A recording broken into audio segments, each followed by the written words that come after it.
ისტორია ბევრ რამეს გვიყვება. ბევრ საინტერესო ამბავს პოულობთ. ქართველებს ეკლესია მონასტრების გარდა იერუსალიმში სახლები აქვთ აშენებული. უპრეცედენტო ეროვნული მნიშვნელობის ეპოქალური პროექტი.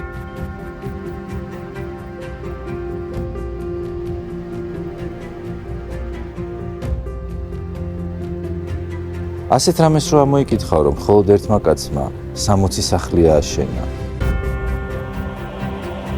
ელდარ მამისთვალიშვილი, გიორგი ჭოლოკავა და ზურაბ შიოშვილი მოგითხრობენ ქართველთა ამბავს წმინდა მიწაზე.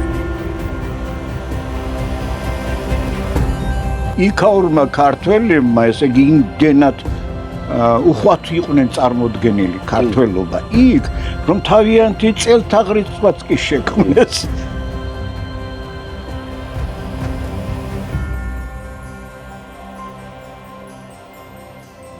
პირველად ქართველთა მოღვაწეობის სრული ისტორია.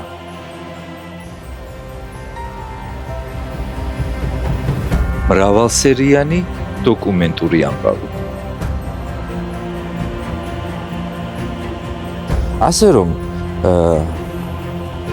ამ ქალაქში გარდა ეკლესია მონასტრებისა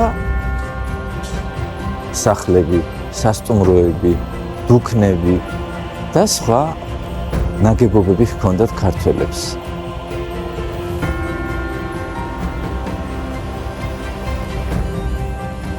ეს ფილმი თქვენს დიდ წარსულზე მოგითხრობთ დიდი მომავლისკენ წასასვლელად.